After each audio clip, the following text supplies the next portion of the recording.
dami mga kamatis tsaka ano na. Nagmura na ngayon ang presyo ng mga kamatis. Ayan, hello everyone. Nandito na naman po ako. Ayan, ngayong araw na to magluluto tayo ng ginisang kamatis na may itlog o ginisang itlog na may kamatis. Ayan, ang kamatis ang bida ngayon sa ating kusina at meron din tayong itlog.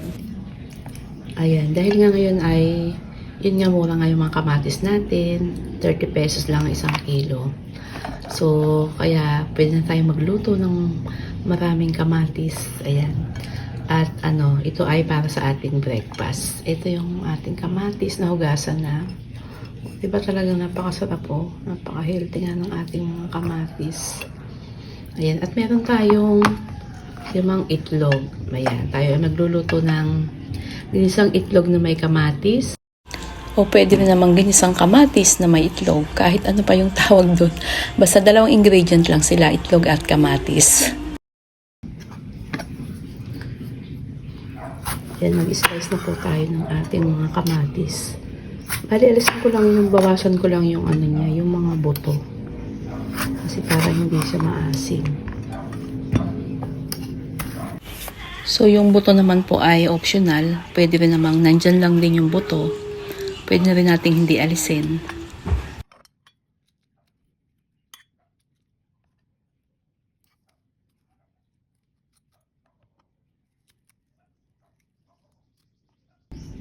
Ayan, ito ang dami ng buto. Pwede na tong pwede na din tong ipunla. Ayan.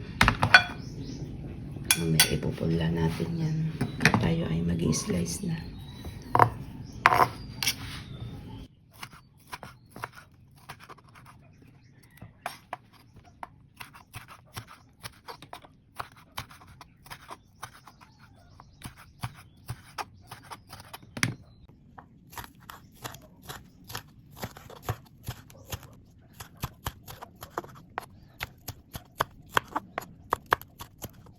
Yan, sa kulay pa lang napakasarap ng yan tignan. Ayan, ito na yung ating mga itlog. Lalagay na natin sa bowl.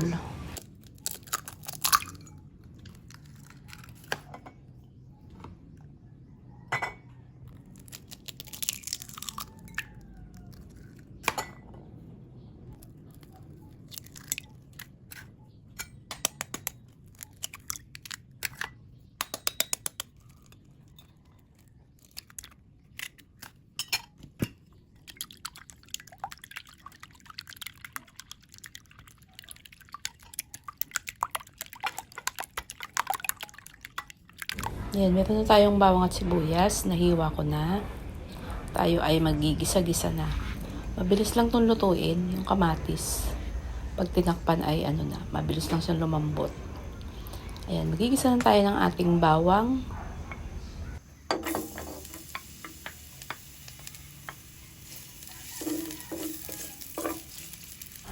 Buti na lang ngayon habang ako'y nagluluto, nagigisa-gisa ay tahimik sa paligid. Walang music. Ayan.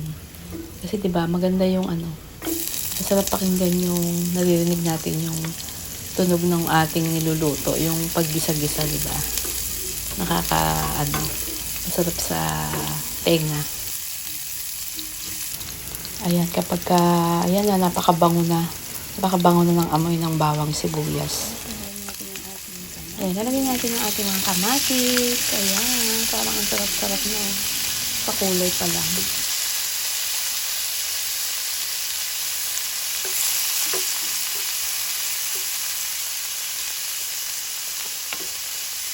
Ayan, pwede natin itong timplahan ng ating mga pampalasa. Lagyan natin ng asin.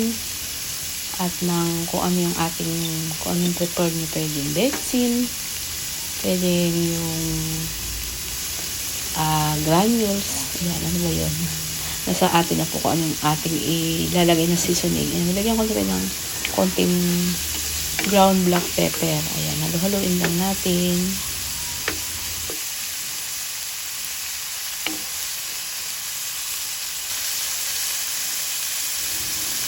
Ang bango. Kakagutom na. Ayan, nilagyan ko na siya ng taki para mas mabilis siyang maluto. Ayan, mga lang, tingnan natin, mga naka 4 minutes na. Ayan, tingnan natin kung siya ay malambot na yung kamatis. Ayan, malang malambot na. Pwede natin ilagay yung ating itlog.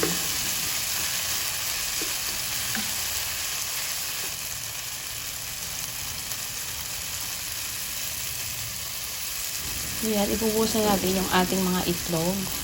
Ayan, malambot na yung ating kamatis.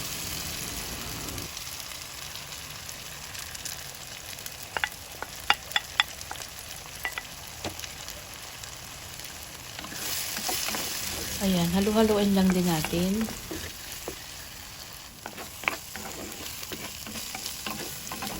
Ayan, halo-halo ulit. Halo-haloin ulit natin. Ayan, hanggang sa tuluyan na siyang maluto.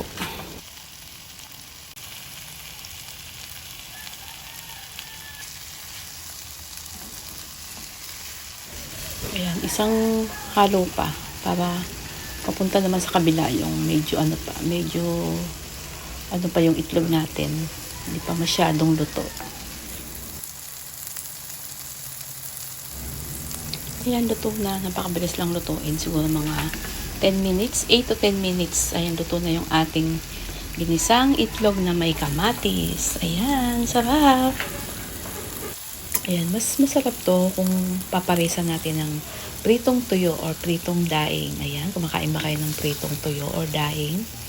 Ayan, maraming salamat po sa inyong pagsama, sa lahat po ng tumambay na pasilip na padaan sa ating munting channel, sa lahat po ng sumama hanggang sa dulo ng ating video. Maraming salamat po.